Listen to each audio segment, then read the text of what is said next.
जब मेघ छाते हैं तो क्या होता है? अंधकार छा जाता है। मेघ गरजते हैं, बिजलियां कड़कती हैं, वर्षा होती है। सभी पशु अपने आश्रय स्थल पर जाकर छिप जाते हैं। मनुष्य अपने घरों की ओर दौड़ते हैं और सभी पक्षी अपने घोंसलों में जाकर छिप जाते हैं। परंतु एक जीव है जो गरजते मेघों को, कड़कती बिजलियों को, भारी वर्षा को भी हरा देता है। वो जीव है बाज। क्योंकि वो समस्या की जड़ों से ऊपर उड़ता है। वो गरजते मेघों से, कड़कती बिजलियों से, भारी वर्षा से, इन सब से ऊपर।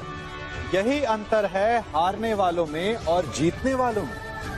ये युद्ध हार और जीत का नहीं, समस्या और सोच का है।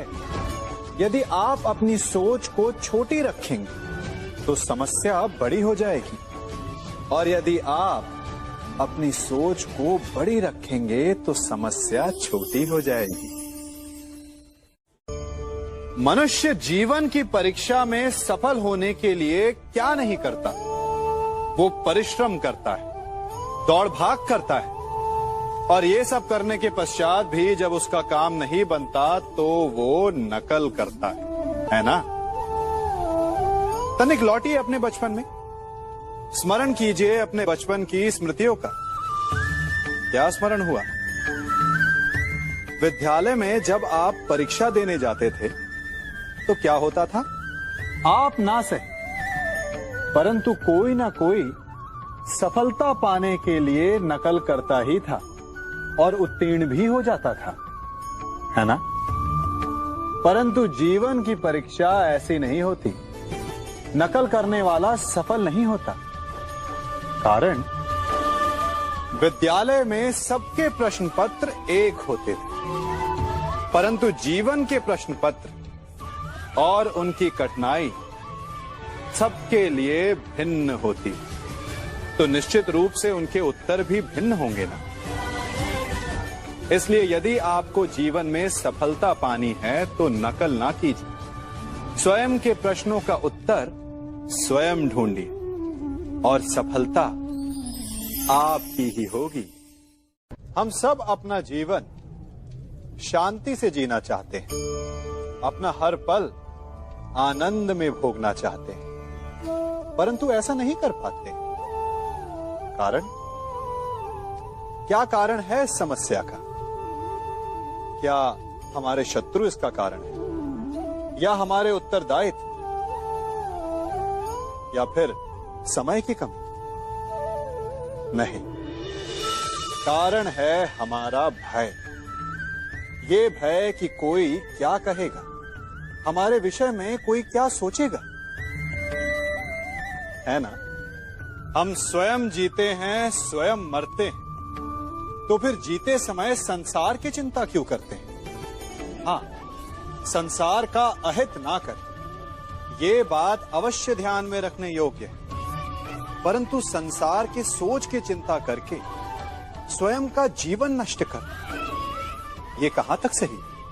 जब आप आनंद में नाचें तो ऐसे नाचें कि जैसे आपको कोई देख ही नहीं रहा है। जब आप गाएं तो ऐसे गाएं कि आपको कोई नहीं सुन रहा। स्वयं को संसार समझें और इस धरा को स्वर्ग समझें। यदि अपने जीवन में आप 4 पल भी ऐसे जी पाएं तो आपका जीवन सफल हो जाएगा। हम सभी प्रतिदिन अपना कार्य करते हैं, तो कभी कुछ अधूरा रह जाता है, तो कुछ भूल हो जाती है, कभी कुछ हानि हो जाती है, और फिर उस भूल, उस हानि के अनुभव की पीड़ा तले हम दब जाते हैं। अब आप लोग कहेंगे कि ऐसा होना तो स्वाभाविक है। यदि ऐसा है तो तनिक सूर्य की ओर देखिए। वो प्रतिदिन अंधकार से लड़ता है और हर रात्रि के पश्चात एक नई ऊर्जा, एक नए तेज के साथ उदित होता है।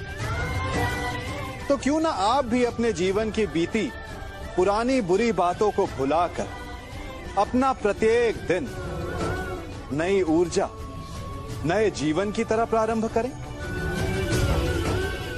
विश्वास कीजिए, आपका जीवन सरल हो जाएगा और आनंददायी भी।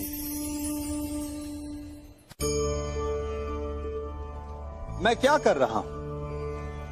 मैं दिए प्रज्वलित कर रहा हूं ताकि अंधकार को मिटा सकूं। अब आप कहेंगे कि इसमें कौन सी बड़ी बात है ना?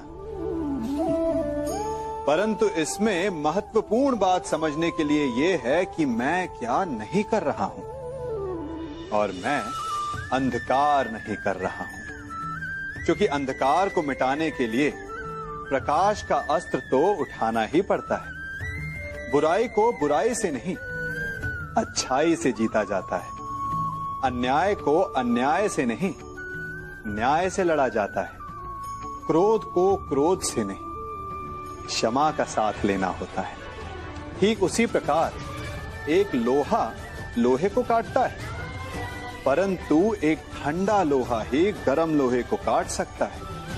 इसलिए यदि आपको अपने जीवन में विजयी होना है तो अपने शस्त्रों को, अपने अस्त्रों को सोच समझ कर उठाइए, क्योंकि एक अनुचित सोच परिणाम पर भारी प्रभाव डाल सकती है।